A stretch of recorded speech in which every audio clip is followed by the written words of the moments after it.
Norfolk Business Show with Danny Snelling. Sponsored by MT Comms. Right, Gemma, great to have you with us finally, and sorry it's taken so long to get you in here, That's okay. It's great to finally have you. Gemma Crane, everyone. Gemma, please start by just saying what you do, what your business is, and what you get up to, and then we'll perhaps dig into your past. Yeah, okay. So I guess where I like to start is by saying I like to help business owners sleep at night. And I think primarily because when people either mention sort of HR, finance, they sort of go to sleep a little bit. And I've done lots of networking. But yes, the business is Mindset HR. And we do help business owners sleep at night by taking any of those people challenges away that they may face. And actually, it's really very much about businesses that align to our values, really, and much more than just an HR consultancy. We're like a community within a community, and we love that. We have our collaboration events and send newsletters out. We do lots of charitable work with our clients, and so it very much is HR. That's the brand. And for those completely unaware, HR is human resources. It's anything people related, so anything to do with the employee life cycle, so recruitment, attraction, onboarding, induction, performance, appraisals, development. It can be disciplinaries, investigations, lots of casework. It can be tribunals in some case, exit interviews. And then it can cross over to the health and safety, of course. So we deal a lot with kind of engineering, manufacturing clients that, of course, health and safety is prominent. So that can then be investigations in the health and safety realm and supporting and making sure that they're covered and they're very much aimed on the side of the employer rather than employee, would you say? Well, I think that's probably where we're a little bit different. So yes, we work for the employer, of course, they're the one that pay us. But actually it's about going in, assessing what's effective, what's in existence, but what's effective and what needs looking at in terms of not only compliance and legislation, but also where can they be better from a people angle. So what we look at is well-being. Strategies around well-being. It could be life coaching, which is where the mindset part comes into fruition. It could be personal development pathways, salary banding structures, incentives, reward recognitions and benefits. And I guess it's about that careful balance of advising the employer how best to treat your employees. And it's making the business owner stand out. So as a business, what we want to do is we want to grab that market share. So we want to make sure that they stand out from their competitors.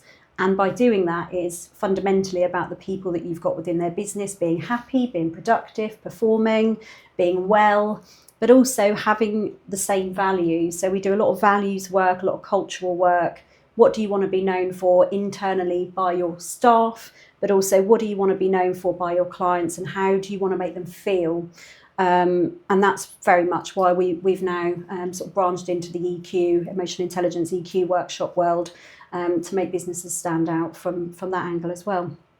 Interesting stuff. We'll delve more into detail on that later on, but perhaps you can start by tell us more about where you came from. Are you local girl? Are you? I am. Yeah, I am. So Helsden girl, so in Norwich, and I went to Helsden High School. So that was my journey, and then from there continued kind of through dancing and singing and went to a dance school from a very young age. So that was kind of my passion, if you like.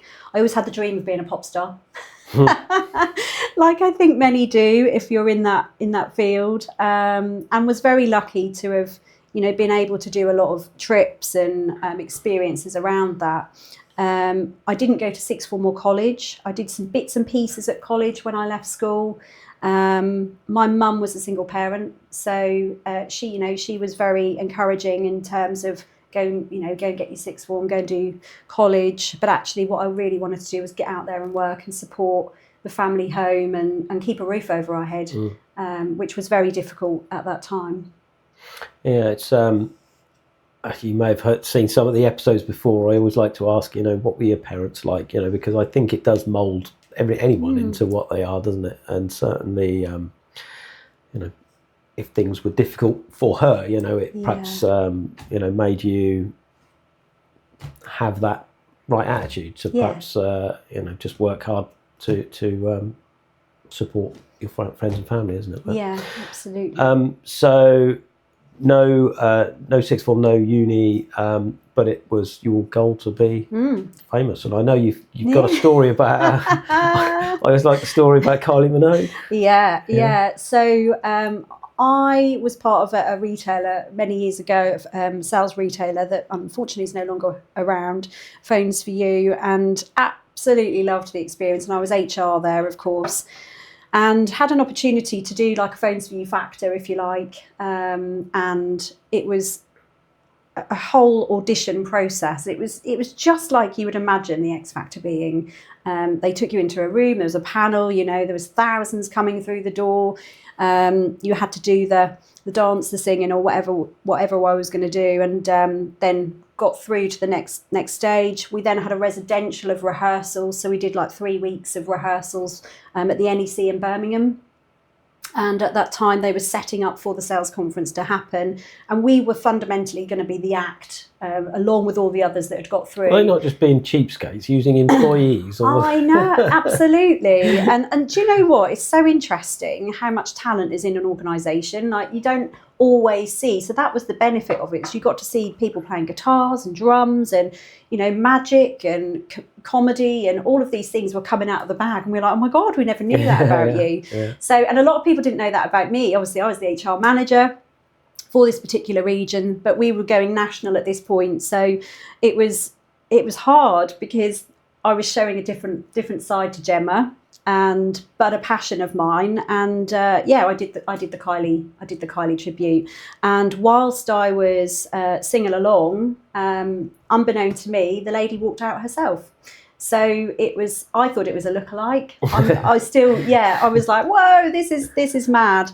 And that they were one of the best days of my life. The whole experience was absolutely phenomenal. And actually, a friend of mine, brother at the time, he was her choreographer. So I sort of knew a little bit about her anyway, and the touring and the things that they'd done. And so I had something to talk to her about as well, which was brilliant. Nice. But by this time you were in HR, so where did that journey begin? So I left school and, as I said, didn't go to sixth form or college. But what I did do is I started in QD stores. Ken Turner. Yeah, locally, aren't they? The lovely Ken. Yeah. And started with them in their HR department in Anglia Square. And I started as a sort of an HR administrator junior at the time, and a really lovely friend of mine, family friend, Sarah, she did the interview and got me in the door. And it was the step that I needed really to be where I am today, absolutely. And I'll be forever grateful for that. I learned everything I needed to know about HR. At the time it was personnel, back in the personnel days. And then I went and did the CPP, which was at the time, which is the lower level HR sort of development qualification you can have, and it was at the business school, flexible, and I was doing that. So did that whilst I was working, then worked my way sort of through the personnel department at the time, and I ended up being recruitment manager for them, and I stayed with them for, I think it was about 10 years, so a long time. But in that period of time I also went off and did some contract work dancing. I went away to Turkey and worked over there for a period of time. And when I came back, so they couldn't keep my job open, but when I came back, they found me a job. So I ended up actually being a loss prevention officer and worked with the security team, the lovely Andy, Jeremy and Paul, and, learn again, more things about the retail situation and what was going missing and going into stores across the UK. So I covered on the recruitment side, we covered about 27 stores, and we used to do face-to-face So interviews. I didn't know there were that many stores. Yeah. So, and they've got the Cherry Lane Garden Centres. Oh, right. So, and they are a fantastic business, and they're still going, which is incredible. And so came back for a bit, but just felt at that point I'd grown as a person by being away, living abroad, and that creates a different feeling, I think, within you anyway. So came back and thought, you know what, it's time to move on. I'd been there a long time. So got offered the job at Phones for You, and then was a regional manager, HR manager, working alongside an incredible guy called Dave Borden, who I'll, again, be forever thankful for. He was one of my biggest inspirations in life and still is today. Just incredible man. And we built a relationship and piloted lots of different new sales processes, sales concepts, frameworks, people frameworks, performance frameworks, and we were the leading kind of highest performing region in the UK, Scotland and Ireland.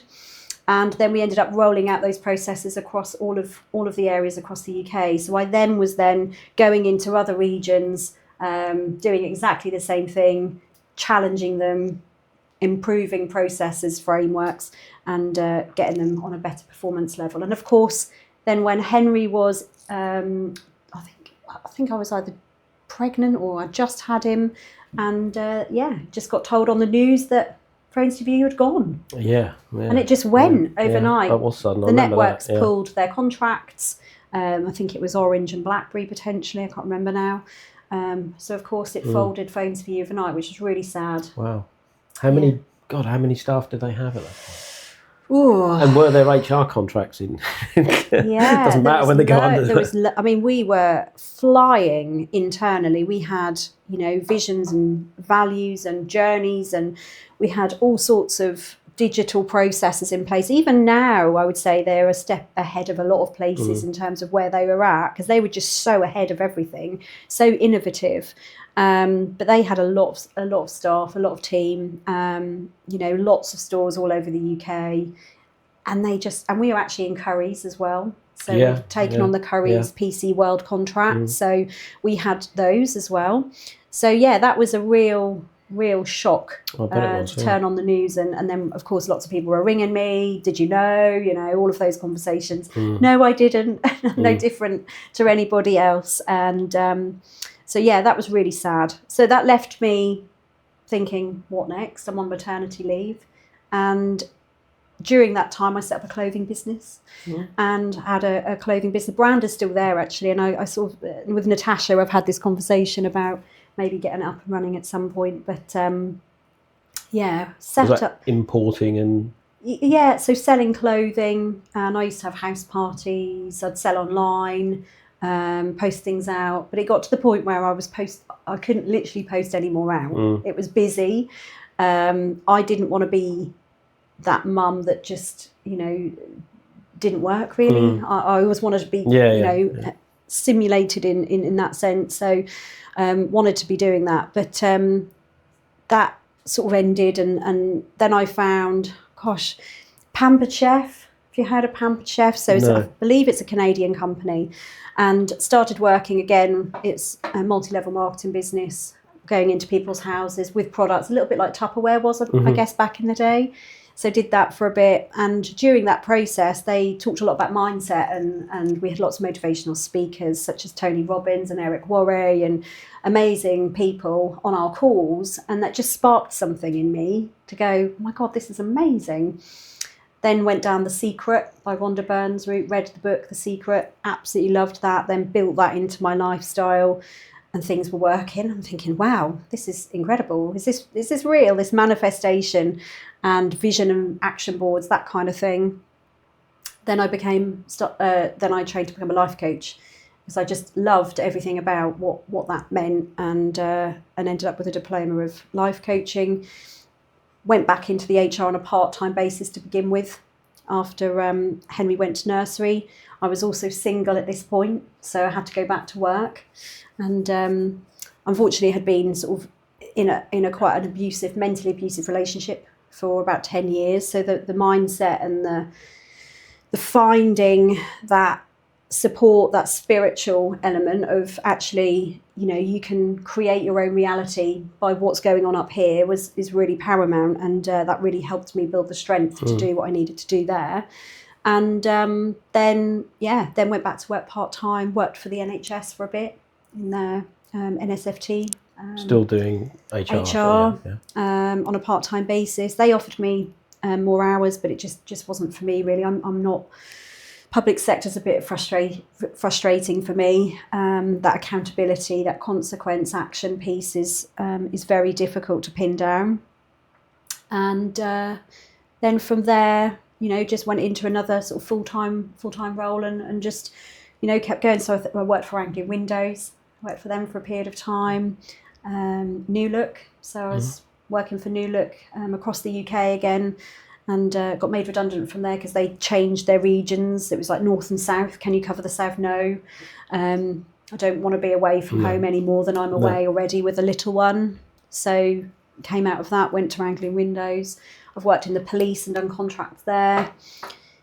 Again, public sector quite sort of kept changing their structures and so for me, I think that the kind of the ongoing consistencies around whether it's public sector, corporate, is that sometimes people are not always at the forefront of and also I I imagine it's impossible to actually make changes because they have to just can imagine it being a logistical nightmare to change anything. I think so. I think there's often very much the talk around numbers and profit and, the financial side of a business. But I always used to say, to business owners or managing director, finance director, how are you going to get to those numbers if you haven't got the right people, you haven't got the right people in the right roles, or there's vacancies and you haven't recruited, what's the plan? And nobody could ever answer that. And I would be saying, right, let me put a plan in place. That's not important.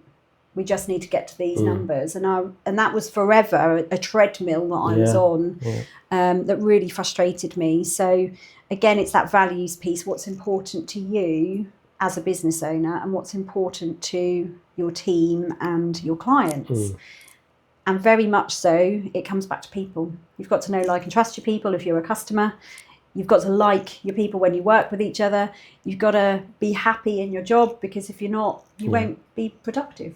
And to me, that's not rocket science, really. So then what made you go alone, if you like? Well, so I was just about to turn 40, and it was that I was in a very, very stressful environment, dealing with a bit of an acquisition and not really too comfortable in the how. So I always say to people, it's the how. It's not about what you're doing, it's how you evolve to that end product or process. And I wasn't particularly happy with the how, and I kept going home, sharing with Mark. Oh, it was really frustrating. I was doing long hours. So in the end, I think we were on the driveway, I think, at our other house. And he went, for God's sake, just jack the bloody thing in. And I remember it like it was yesterday. We laugh about it now. And it was literally all I needed. Because it had been going on in the background for a while. And I kept thinking, maybe I should go look for a consultancy job. And I kept LinkedIn, looking at LinkedIn for those. And then they're not available. They're not there.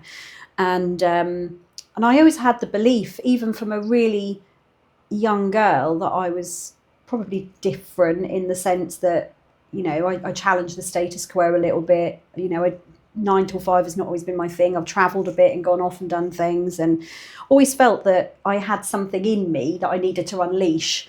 And that was that moment. So I thought, my goodness, I'm 40, which was really scary. And I thought Bridget Jones at the time. I thought, right, I need to put my big girl pants on and just get out there and do it. So I can't remember actually, because I remember. Did you start Mindset HR before or after Mark started the carpets? Good question. I think I just remember, and I remember where I was. Mark called me. I think he did the carpets first, because that was during lockdown. That he just put a message out there and said, this is where I'm at. His current business wasn't at work, and So I think he just put a message out on Facebook or something, and someone messaged him, and then it just spiraled, and next thing you know, an inbox full of kind of customers. And it would have been around that time that you started, wasn't it? Yeah. Because I didn't do furlough, so I was managing that whole letter process when Boris was saying you've got to do this, and these are the boundaries, and these are now changed, and you know, all of those things. So I was in the garden writing hundreds and thousands of letters for Anglian Windows for all of their team to say you're coming back to work or you're not. You're going off. You're not fit. You know, all of this kind of juggling around. So we worked all the way through that. But it was definitely after, because then from that I then went over to Archant and worked for EDP. So worked for them, and they obviously then did the acquisition across. And I remember saying to my line manager at the time, you know, this is what I'm thinking. Are you okay with that? And she said, absolutely. You need to look after yourself because they're going through this process. We don't know what that's going to look like for you. As long as there's no conflict, you know, sort of crack on, so to speak. So behind the scenes, I went into a boot camp, which was absolutely amazing. And I'll give a shout out to Sarah Hamilton-Gill and her Leap into HR Consultancy as a boot camp that you can start up and go into if you're thinking about going as a consultant. And that gives you the fundamental basics of starting a business in the HR world, which was just incredible. She got a book out there as well. And it was fantastic. It gave me the confidence that I needed, you know, to get out there and take that risk. So I set everything up in the background, got my LinkedIn and everything lined up. The boot camp, presumably paid for. Yeah. That's interesting. Not local. No. She's UK wide. She's actually got a place in Corfu as well. She lives sort of half. Well done, Sarah. Yeah. Amazing life, and she's so lovely and supportive. And actually, again, becoming part of a community of the same like-minded individuals was what you really That's so needed. interesting. I've heard of boot camps for just starting a business, and it's just so highly recommended people do things like that. But to have one niche to your, it's brilliant. Yeah, and actually only last week, so Wendy, her daughter made contact because she's in HR in the UK. And I've sent her the details, and I've just said, go and speak to Sarah, get yourself involved, and it will give you that comfort that you're doing exactly from company registration to marketing to website, all of that stuff that you need. And then she gets you to set a date of your launch. So and you're held account to that date. Yeah. So mine was the 26th of September, 2022. And the night before, I remember setting it all up and getting everything to launch. And I'd done a video to say, hi world, it's me. I'm going self-employed from today. This is the business, and I hope you very much support me. And and here we are today. It's interesting, but I think in 2008, 2009, I went to the council and said, what help can I get? And it, to be fair, they were amazing. They put me in touch with NWES. Yes, I've used NWES. And I went on a boot camp for them, and it was amazing, but quite daunting because we just skimmed the surface of so many different areas of running a business. So we got a digital grant from NWES. Oh, right. So that's how we bought something. It might have been a laptop or something. So they were really good as well. Yeah. And but it was just having somebody, like you say, in your industry that gets it. Oh God, yeah. Rather than it being more of a broad approach. So that was fantastic. Launched the September. Obviously left the job, and then for me it was really network, get my brand out there. Most people knew I was in HR actually in Norfolk, and I'd hoped that I'd built up that reputation anyway by doing a good job. So had lots of support, lots of emails. People still, even now, we had one last week, a lovely Amanda over at City College. I used to work with her at the police, God knows how many years ago, referred us to a client. And that's just fantastic. And that's what you want, isn't it? Yeah, absolutely, yeah. It's so nice. Yeah. And at what point did you realise, this is going to work, this is working? Was it a quick thing, or was it, is it still like... Honestly, Danny, I'm probably, I would say, and a lot of people I think perceive me as this as well. I think a lot of people think I'm a bit unhinged because I'm so driven and so ambitious and always doing something else. And, people say to me, oh my God, you're here, there and bloody everywhere. I just love it. And I wish I'd done it years ago, but I'm a firm believer in timing is really important. So I don't think my mindset would have been right back then. I am really grateful now to my ex-partner for treating me the way that he did, because I wouldn't be the person I am today. And I certainly wouldn't have my beautiful son either. And I think everything happens for you, not to you, for a particular reason. I believe we're all on our kind of, purpose-driven journey. And I think it's one of those things that started off as mindset HR. We're now looking at, we've got mindset recruit, we've just launched, we've got mindset health and safety, we've got mindset training and development, we've got mindset EQ. I guess some people would look at that and think, well, hang on a minute, is mindset HR working for you? Why are you now doing all these other things? But equally, in our business, we've added so many other services, and I feel so many clients want one person to shout at, one person to go to for every one problem. Direct debit, exactly. One accountability piece. I'm personally all for it. But I guess, how do you spread yourself across those different areas? There's only one of you, obviously, and of course you can find other people, but it's So there's me, there's Debs, there's Georgia, there's Faith. There's Lucy behind the scenes that is my absolute godsend. She's a VA, and so we are evolving, we are growing. I guess, again, mentioning the sort of health and safety, it goes hand in hand. That piece is very much hand in hand. The recruitment piece for me is, I've done recruitment. That was my starting point. I've done recruitment, and my team have as well. And it was a case of our recruitment kind of piece is very much hire with heart, not recruiting just the right skill set. It's about recruiting the right mindset as well, and hand-holding people through that journey. So, we will support them, onboard them, attract them, interview them, shortlist them, do the probationary review, do their contracts, do their offer letters, do their performance reviews to make sure they're the right people. And that's if you're on our subscriber package. So it's a little bit different to what a normal, potentially a normal recruitment agency does, because we've got that skill set. But it is so important to us that people have got the right people, because it's our values. And the only way they're going to have those right people is by people knowing their business, and we work with them day in, day out. So we've got that internal knowledge of what will fit, what won't fit from an attitude, behaviour perspective. So that was the reason for that. And we kept getting clients ask us, what, do you do it? Yes, we do. And then they were sort of saying, well, how much do we pay you? And I'm thinking, I haven't even thought about that. If you're on a subscription, we'll sort it, kind of thing. But now we've got a framework around that. So that launched last month, which is really exciting. And, we're still working through bits and pieces around that. But if our clients want it, then, why would we not? And it links in with the employee life cycle. The training and development side of it was primarily because most people that want training and development won't search for an HR consultancy. No. They will search for training and development. My background is training and development. I spent 3 years, and my mentor was Bob Proctor. That whole personal growth development is really important. Then we've collaborated with Level 5 EQ, and we've now created Mindset EQ, which is about the emotional intelligence workshop, and looking at, from a business perspective, not what you are, but who you are. And what does the language look like, and what does the team look like? And we work very closely on that.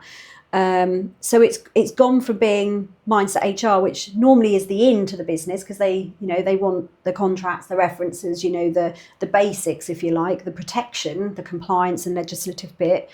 But actually what it then created, like you said, is they want that one-stop shop to be able to go, well, okay, we've got that in now, but what about the training for leadership and development? Or what about, well, okay, well, we'll do that as well. And if we don't do it, we know someone that can. So we've created that sort of side of the business as well. And have you extended those sides of the business with partnering with people, or is it Are you bringing them into your business? Or yeah, so the EQ definitely we have.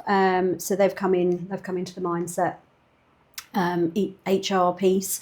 It really depends. So we work with Dave and Lynn, as you know, and we at the moment they're our collaborative partners. But very soon we've got a real exciting project that's coming over from the US, and they've asked me to get involved with the whole infrastructure. So the recruitment, the HR, the health and safety, the training, the first aid, the whole thing. So we're now looking at potentially linking that as a single project and separate business. So we're working through that at the moment and considering what does that horizon look like. Yeah. So from a business perspective, if they are, what would you say a typical business would be who needs your services? What haven't they got in place at the moment, and what are they failing at the moment to warrant? I think small medium businesses, it's very much what I call the true HR. So that would be, policies, contracts, handbook, the good work plan, offer letters, making sure they're compliant from that angle. And then building on that. So we work on a subscription model basis. We'd get all the basics in place first. We can sometimes start off with an audit, what we call a health check. And that looks at what they've got in place at the moment and then how effective it is. And we give them a findings report and a scoring on that. So we're really transparent on that.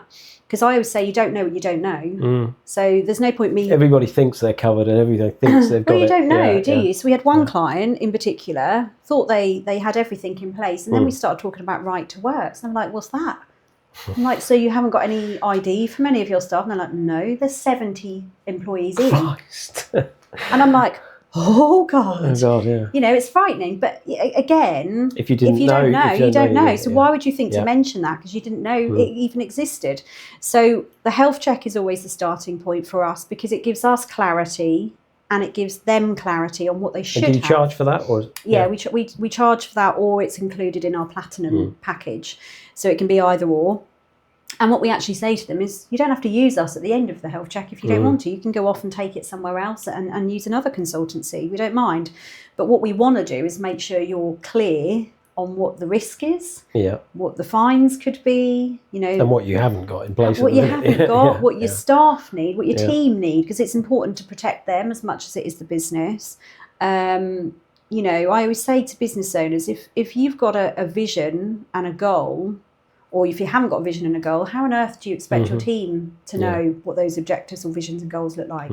So it starts at that, and then it can be bigger businesses that have got HR that might want us to come in on an impartial viewpoint to look at what's going well, what's not going so well. Where could they be doing better as an HR department or a business? We might sit in on some appraisals. We might look at their documentation and give them some feedback. It might be the HR department is just transactional. They're just doing casework after casework. And I've been there. 15, 20 disciplinaries a week can be mind-numbing. But what then happens is you don't get the strategic stuff done. You don't get your engagement, your well-being strategies. You don't know how your team are feeling. You don't know what the values look like and how implemented they are. So we can go in and almost complement the HR department, so to speak, and work with them to, do some of that strategic work and also the leadership development, management development, or coaching. I mean, you don't have to put a figure on it or anything like that, but typically, what is a business looking to spend on this sort of thing? I don't know, typical 10-person business, for example. I mean, it's really with HR. You generally sort of think 10% of an employee's. Is there an industry standard cost or? So what we often get is, we pay this with another competitor, and I won't mention names because it's not fair to do so, but there are a couple of names that are quite generic in the industry that will give you a 5 or 7 year contract, providing documentation. I personally don't agree with giving people 5 or 7 year contracts. Nobody knows where they're going to be in 5 or 7 years and what your state of the business is going to be with the economy and everything else. So for us, what's more important is that you get what you need. So we bespoke our packages as much as we possibly can. And we have a small, a medium and large package, so a bronze, gold and platinum. The smallest one is very much telephone, email support, and that can be a couple £100 a month. But you've got that go-to person just to go, oh God, help, And then we'll charge on top of that if there's any cases or things that come through. The middle package is from £550 plus VAT a month, and the larger package is from £750 plus VAT a month, and that can go all the way up to a couple of grand because we've got HR systems. So these packages, do they not alter depending on how many staff you've got, or is it? Not all of the time. So the training one definitely. So the larger one will, because the coaching will depend on how many delegates you've got, what time constraints that's around. In terms of the smaller, not necessarily, because you've still got to have the same policies, the same processes, and the same and you contracts. Use the same policy, the same contract. Absolutely, yeah. So it's totally irrelevant, really, from a document providing perspective. What we would normally do is look at an amount of hours per client. So we would think, okay, if they've got 150 employees, what's the percentage of casework that they might have? Often we go into businesses, they aren't doing any. So we'll say, within the audit, oh, how many disciplinaries have you had in the last 12 months? And they'll say, oh, none, thinking that's a green, but actually it can be a negative. Yeah, because they're not managing the situation. Managing anything. So then you open up a can of worms and can go into a bit of a situation where, you then end up doing lots of disciplinaries. So we average it out. We do a lot for free, and that very much is sort of my decision, because I'm a very firm believer that not everything should be charged for. Sometimes it can be a case of course we can do that, no worries, and hopefully that person will remember and refer us on. So it's not always about money. I'm not money driven, actually. I'm very much about values driven, but what we want to do is a good job and get people compliant. We want to make sure their staff are happy. Today, for example, I've been with a grievance and it's been going on a while. I was only supposed to be there an hour and a half, and I was there for 2.5. Will I charge for that? Probably not. Because what I do know is another month they might not have anything going on. Yeah. So it kind of balances itself out. So if they are consistent on the phone, if they are consistently got cases we review. So we do a 6-month review, a half-year review. We might do a 3-month if things are ramping up quite significantly, to say, look, this is where we're at. We evidence everything. So we itemize all of our invoices, we itemize all of our time, we track it. So we've got a real clear indicator of what that looks like. And we can go, here you go. This is what we've done for you. Something that's always, I've always wondered if there is such a service. But if you're an employee and you feel aggrieved, you'd go and see a solicitor. But is there someone you could go and see, like yourself, for example? Could you act for an employer? An employee. No. So often I get people, and in truth is, I will always give friends advice. Of course I will, but I'm not able to charge for that because I'm not FCA regulated. Right. You have to go through, so that's why it has to go to an employment lawyer, because of the litigation. So we are only able to represent the employer unless we take ourselves through that extra kind of protection. At which point you become a legal advisor, don't you? So yes, we do. Of course we do. But I always say to people, I'm happy to give you, I just can't charge you. But I'm happy with a bottle of wine. No, I'm kidding. That's cheap. But yeah, interesting, because I think that is something most employees would feel they're lacking. They can't go to their business for advice. Lawyers are obviously expensive. ACAS is definitely the place for the employee. Yeah. So ACAS is fantastic. They bridge between the employer and the employee. So if any employee ever comes to myself or one of the team, we always say, that's your first stop. Speak to them. It's a free line number. They'll offer free advice. And that's where we're always governed by the ACAS 12-step disciplinary procedure, for example. They kind of wear that hat really for employees. And if somebody, for example, is dismissed from a business and they feel they've been unfairly dismissed, the first stop is always the ACAS, and they'll do an early conciliation between the employee and the employer to resolve that conflict, get a resolution if they can. If they can't, then of course the option is the employee will then fill out an ET1 and that will then go through to tribunal. So there's always that stopping point. And actually what's really interesting is because of the new employment bill coming through, the amount of tribunals is going to be on the increase with the changes that are taking place. I was then going to ask, is there anything changing in the industry that's going to make things... Obviously the employment bill is, it's the biggest change in 50 years, 28 legislation changes. So I always say to, employers, strap in, because, if you haven't got HR, then you're going to have to find a way. But basically the CIPD are now working through with the employment bill and the changes that we as HR consultants can now sign off settlement agreements to minimise that pressure on ACAS tribunals and all of the rest of it. So that would be an interesting change. And again, another development for us. We do some of our settlement agreements ourselves anyway, but we always get an employment lawyer just to run over them. And we've got great support in Norfolk and Suffolk actually, in terms of employment lawyers, so we'll always get that checked to make sure it's all right. Sexual harassment is probably the biggest recent change. Anything specific changing in that respect? Or? So sexual harassment is now a legal duty. It came into fruition October last year, which means that any business of any size has the legal duty to protect any member of team or third party around sexual harassment. So what that means for the business is that they should have a policy in place. They should have risk assessments if anybody's outwardly facing to customers or clients that could be deemed at risk. And that will then be your almost protection if somebody raises a claim or a dispute. That then goes to court and you've got to be able to evidence that you've done that training and those risk assessments.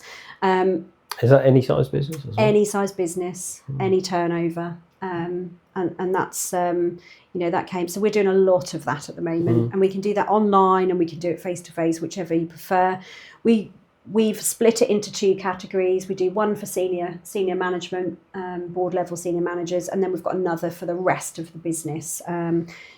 What we love to do is get involved with the case law, give some real life examples of what's going through court right now, to give some exposure as to the world we live in and what is deemed appropriate or not appropriate, and what are some of those situations, so they can really understand the personal responsibility that they have in business, but also from a director and manager perspective, what they're looking out for to protect the business, because that is it's really important. There was it was a TV program, wasn't there? And they ran through some real world examples, and the whole program was called "Is This Considered Sexual Harassment?" You know? And it was so like, really? I know it's so scary. It's a real eye opener. Even us, we think we've heard it all in case law and stuff that comes through. You think, oh my goodness, really? I guess also quite topical is gender. Yes. I can imagine that being quite a difficult one for certainly employers to get their head round. Yeah. And to make sure they are on the straight and narrow. Yeah. And not say anything or do anything to offend. But toilets as well. Yes. Where does it end? And I know. Even for really small businesses, to have to change anything aesthetically about toilets or that.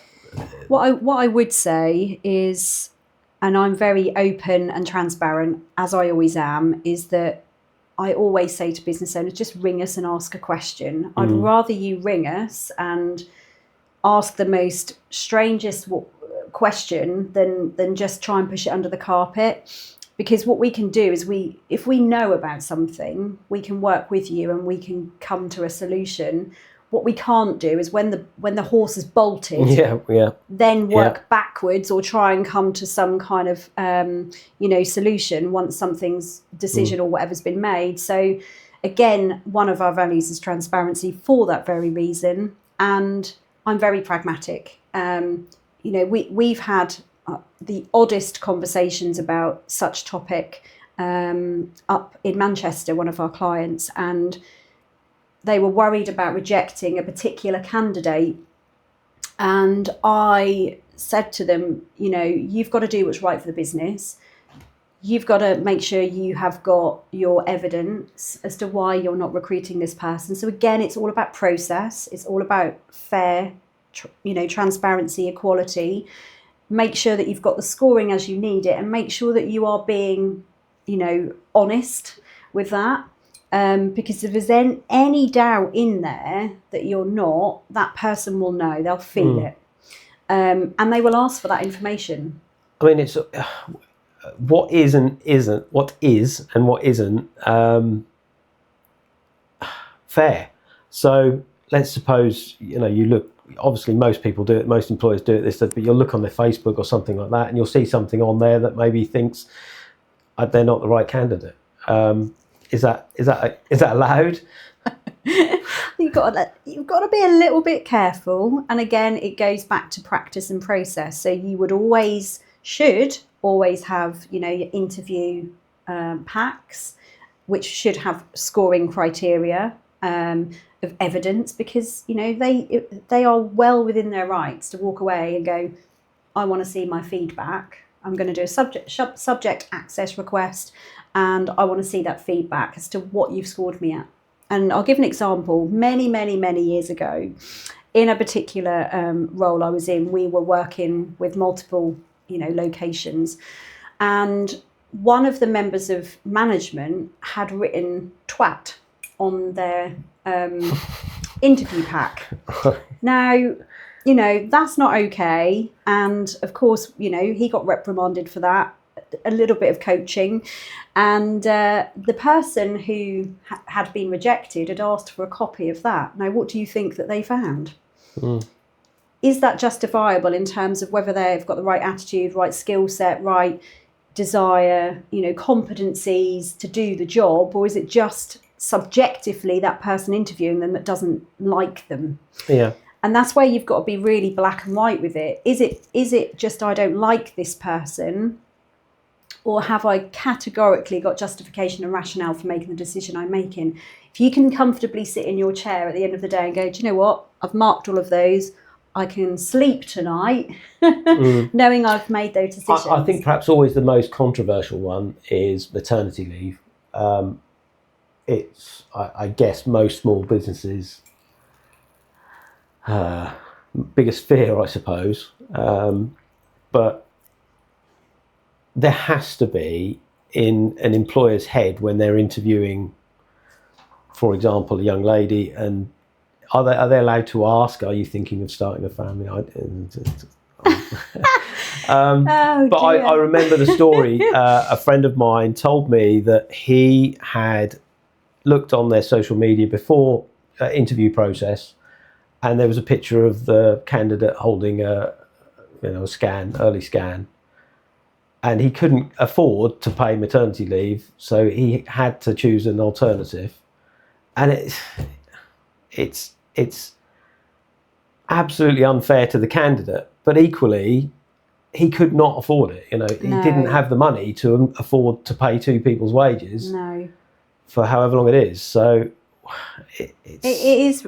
I understand what you're saying. I honestly do. I think where it's become quite apparent is there's been some situations, that are quite underhanded with protected characteristics. Absolutely, that is underhanded. But equally, social media is to blame for all this information being out there. Yeah. And I mean, if they offer it exactly, it's out there. Then of course, you've then, if somebody offers it and then you reject and you haven't got the justification as to why you reject them on their skill set, then you've got a discrimination case potentially.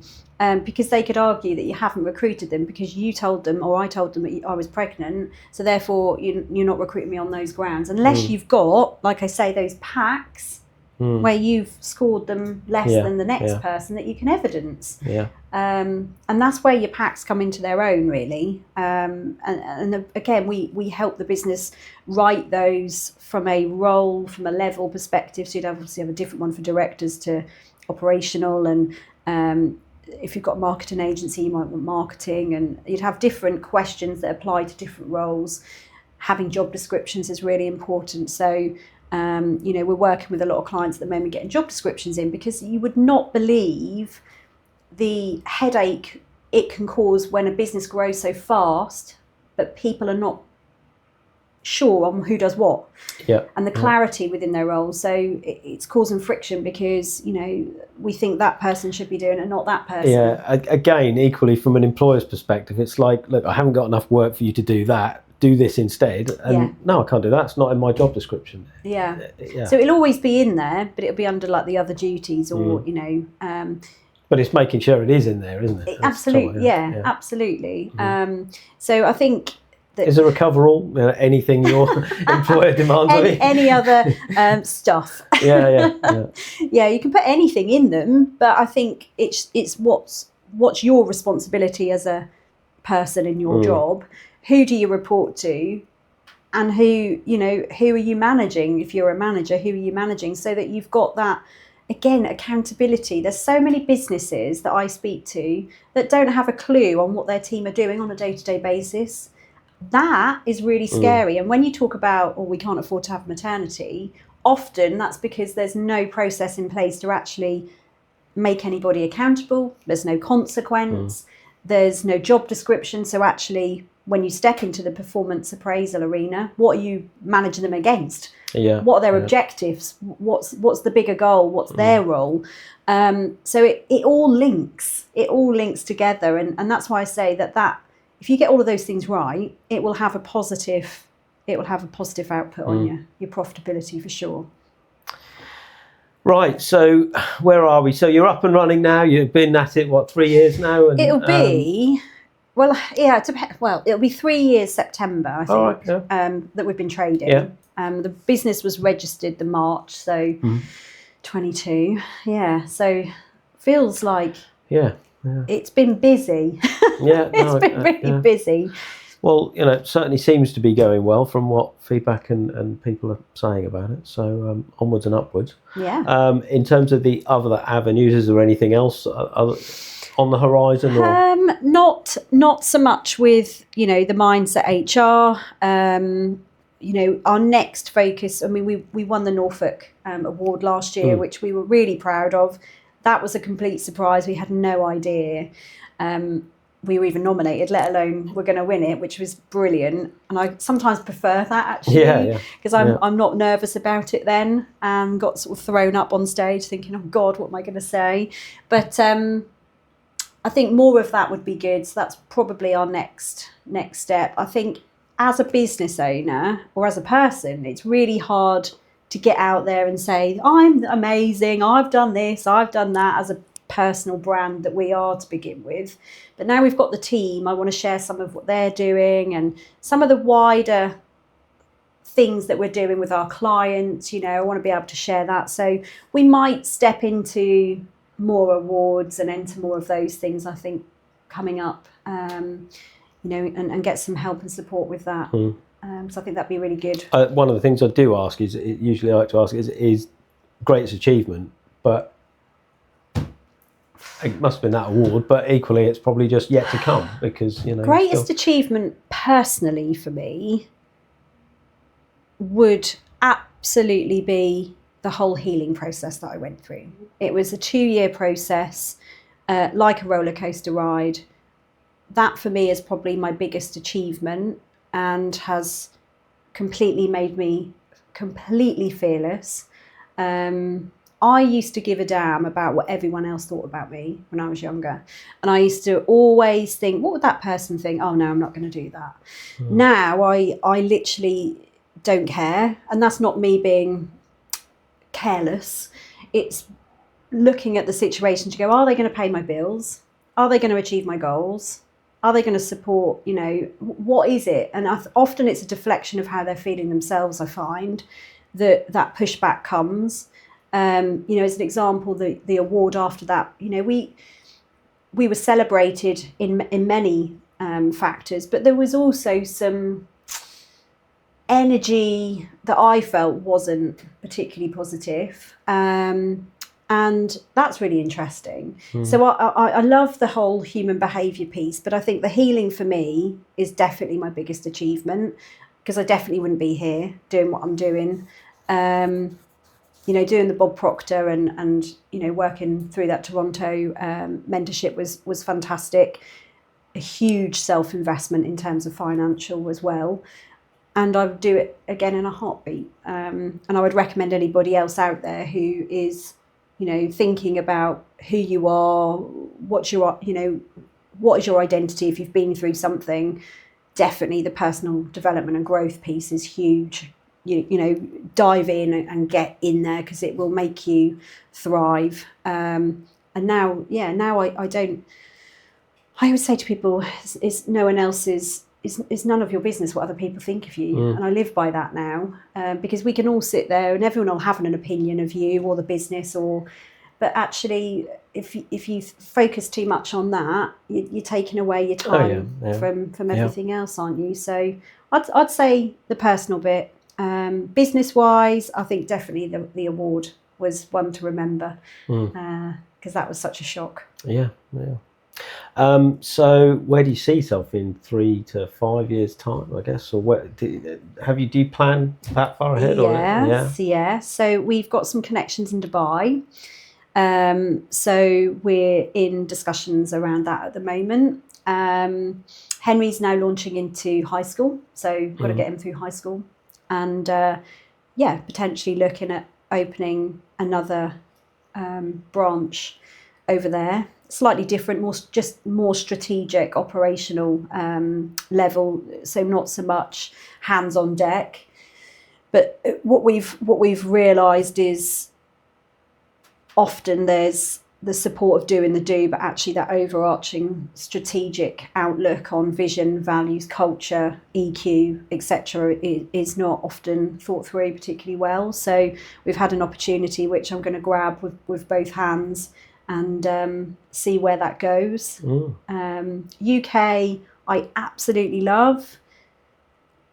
Do I want to be here full time when I'm older? Probably not. I've travelled a lot during my life, and I like to have the sun. The sun I love. I love my holidays. I love my travel. I love culture and just meeting new people and new ideas and business people, entrepreneurs. Like, I thrive on leadership and learning from other people, and I just love it. So that could be something else that happens longer term, potentially. Very cool. And I know utility warehouse, you're which is why some people think I'm a bit unhinged. They're like, where do you fit it in? Well, do you know what? Whilst on that subject, I think the first thing most people would say is, why are you doing that if you've got this successful business and it's so good? Why the need, I guess, is the first. Firstly, being values driven, it is all about helping people, and it's about helping people not put their money into gas and electric and big businesses that are, we really don't ever know whether we're being charged rightly, wrongly, or whatever. And for me, this was a real way of helping people put money back in their households, back in their families' pockets, to be able to do the things they love. So it's a guaranteed saving. It's absolutely guaranteed. If we don't save you money in the 12 months, you get double the difference back. But also there's an opportunity there where we earn 3 ways. So we get an income for helping people switch over to save them money. The second is your bonuses that you get for, yourself achieving promotions and helping mentor in the business. But also you get some commission, some bonus from when they achieve as well, which is amazing. And then thirdly, for me, it's about the pension. So I've got a pension. It's okay, I've got an HS1 and I've consolidated it all. I've got a lovely wealth manager. And, when you look at that, at the age I'm at, it's pretty goddamn bleak, actually. And I started thinking about what could I do outside of what I'm doing already, which wouldn't impact the business and the growth and what my goals are. This opportunity came along. I've very much been involved with similar businesses in the past and been very successful at it. I've got a great network worldwide through different businesses that I've been. And this is UK only, which is even better. It's FTSE 250 business, one of the fastest growing businesses on the London Stock Exchange. We're owned by Telecom Plus. And actually, £60,000 is the average pension pot in the UK, which when you retire is £300 a month. Now, I don't know about you, but I couldn't live on that. Yeah. And I don't think most people could. So what this business does is it gives you a residual income. So every time you gain a customer, you switch them over, you help them to save money, you get a percentage every single month of that customer bill, and you get paid on that for life. And that also gets put into your will for your family. So my 11-year-old will get that when I pop the clogs. But that continues to grow. So for me, that's my pension. And what I've found with it, it doesn't stop me from doing what I'm doing. Yes, you get out what you put in, of course, like everything in life. But the reward I get from saving people £1,000, £1,200 a year, £4,000. I've had an Indian family that I've helped save £4,000 a year, that they can go, wow, we can now go home and see our family in India. How amazing is that? So again, it's not necessarily money driven, it's longevity driven because it's the pension, but it's about the here and now and helping people through the cost of living and that values driven piece about, do you know what, go on holiday, you can now do that, we've now helped you do that. So, and of course many people see that opportunity, what I'm doing, and then also come into the team, which of course I can coach and mentor and help and support, do the same thing, which, you know, one of our team members, bless her, she's got 2 kids under 4, was carrying them to holiday lettings to clean. She's got the little ones, she's trying to clean, she's earning minimum wage. She's able to now sit in her garden at home with her kids in the summer and earn 250 quid for an hour's work with her children there, you know. I think from anyone a bit longer in the tooth and been on networking or business circles for long enough will have a negative opinion of Utility Warehouse. Yeah. I don't know where it comes from. I think it's because historically they just don't tend to last, people who've done it. I looked at it back in 2009 and it certainly wasn't anything like what it is today, but it just seems like, and I'm talking over the last 15, 18 years, that anyone doing it doesn't seem to be doing it a year later. I think, and I don't know what's changed or why it's changed. I would agree with that, and I'm going to really challenge now, and this is probably going to trigger some people, but what I always say to people is it's not a get rich quick scheme, right?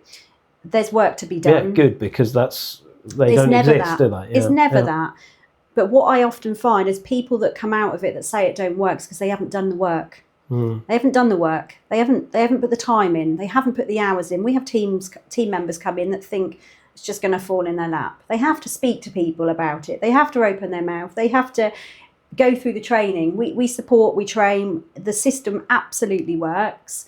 Back in the day, I think you had to go in people's houses and it was a lot more to sign up. You know, we had a different network provider for mobiles, for example, which was awful. Now we've got EE, which is the best provider. And what you've got to look at is these businesses, MasterCard, you know, we're now partnered with Pizza Express, all of the cinemas, View, Odeon.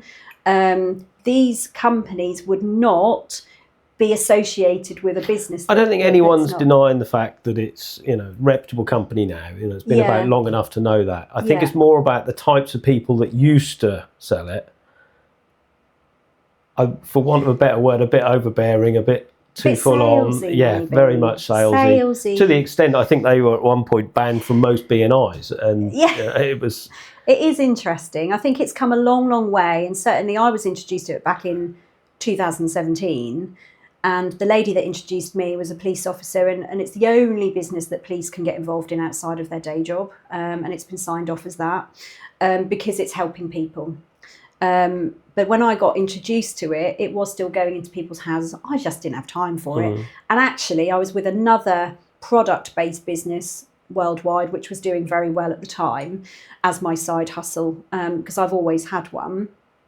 But what was really apparent to me was when I joined last year, went to the April event in Telford. She was on stage.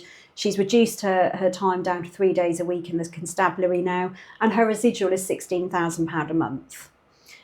Then I think, oh my gosh, like, wow, that was the moment I thought, okay, so I became a customer in February. I'm here at this weekend, didn't really know what to expect, so I hadn't signed up at this point. If I don't do this, I need my head tested. The infrastructure's in place, the head office is there, customer service will win an award day in, day out above any industry, any sector. The residual is there, which is bloody amazing. What's the worst that can happen? I pay my £10 to register for the business and I get it back if I don't like it. What's the worst that can happen? All right, playing devil's advocate here, could it potentially, for those people who remember Utility Warehouse from times gone by, look at that and think, maybe I don't want anything to do with your other business? Could it be tarnishing that? Again, what's the worst that can happen? You asked the question, could it be? Because myself, as soon as we all both know Gareth, as soon as Gareth wanted to join, I'm not another Utility Warehouse person. I know. And I've been proved completely wrong because he's a diamond. And but my initial thoughts were, oh my God, not the Utility Warehouse. So I don't know, could it be? I think, and I guess from my perspective, I'm fully transparent. So I always, when someone says to me, I've had a really bad experience, I'm like, all right, okay, so talk to me about that. What does that look like? What was that experience? So it's about getting into the detail. Yeah, that's okay if you want to overcome any hurdles. But if you're someone who's maybe looking from a distance, I don't know. I'm not saying people do. I'm just saying. No. I think it is personal choice, isn't it? Like everything, everybody's got an opinion. It's really about whether you value that opinion, don't value that opinion. Ask the questions. I'm so open-minded. I'm probably one of the most open-minded people you'll ever meet. And what I would say is that things do change. Businesses change, senior management, senior leadership change. We've got shareholders, stakeholders that were British Gas, which is ironic. L'Oreal, we've got some really amazing people on the board at UW now. And when we go to the conferences, their values are values driven first, more than money driven. We spend over £1 million on food banks across the UK. That goes back into the community. We're green energy, so all of that additional stuff is very different, I think, probably what was. And absolutely, it's not sexy. And I always say to people, utilities isn't sexy. There's not a shampoo, a makeup or a lipstick that is sexy. It is what it is, but it's much more than that. And I'm not in it because it's utilities. I'm in it to help people to have a better life, which is all about mindset. HR, really. It's about helping business owners have a better business. So it kind of fits well with my values. But of course, I appreciate people will have a perspective, a perception. But ask is always what I say. Ask the question, have a chat, understand it before you make judgment. Don't listen to other people's opinions, because often that's what happens. We have this sheep mentality of people, Chinese whispers, and before you know it, it's something completely different. If you want to know, ask the question or try it out. Well, it's clearly working for you. Anyway. It's great. We've got a large team. I've just hit 6-7 promotions. So it's a great opportunity. We've got a free holiday next year for the family, all paid for. So it's all good. All good. So one thing I always like to ask is what can we do for you? Ooh. Who here, who might be me? listening that we can put you in touch with or have a coffee with?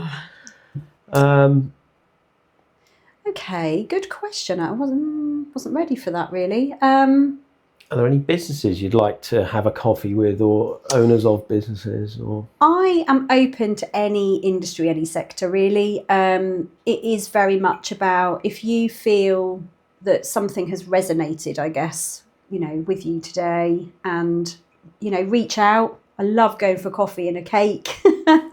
I'm always up for that. But I would say our next real mission is investment. So for me, it'd be about speaking about investment. We're now going to look at SEIS registration and getting through that process. So my next mission is probably investments. If anybody is out there that can help with, pitch decks, investment, SEIS registration documents, anything like that, reach out. So what is SEIS? Is that the legal bit? Basically it's a registration where if there's investors out there, anything up to 250k. Oh, sorry, yeah, I do know what this is. Then they can go in there and they get the tax back on that. Of course, and then there's another. I thought you were talking about some legal qualification for HR or something. But yeah, that would be probably something that I would love some support with. I've got a coach and he's great, so he will probably be able to support through that. But if there's anybody locally that can meet for a coffee, I'd be up for that. But again, pick up the phone as well. To me, I'm always on the end of the phone. If you just need that, I'm always that person that can you just help? And I'll give the answer. So yeah, just be nice to meet people, connect more. I'm all about building relationships and rapport building. So the more people I know, the more people absolutely can work together and build that community. So. Well, I think we're just about there, but thank you for coming in. Thank you very much for having me. Nice to see you. The Norfolk Business Show with Danny Snelling. Sponsored by MT Comms. Just a quick word from me. Absolutely thrilled with the response and feedback we've had so far. It really has been so positive. We're going to continue with it. I do just need to ask you all, please, just to take that 1 second to click the subscribe, like, follow button, share them. Just do something for me, because we're never going to be monetized. We're not going to make money from this show, and that's not our intention. We're a local Norfolk show, so we're never going to get those worldwide viewing figures that need to monetize channels. It's not about that. We genuinely are just trying to give back to the business community in Norfolk. So please do that favour for me. It will just increase the visibility of those guests we have on the show, so they get more impact from it. And who knows, if you're a future guest, then you'll get the benefit of that as well. So please do that for me. Obviously, we're sponsoring it from MT Comms. Please do keep us in mind if we can help with anything IT related. Office 365 support, cybersecurity, 365, that sort of thing. We also do telecoms, mobile, CCTV. There's loads of stuff we do. Just reach out to us and ask us if you can help with anything. Thank you, guys.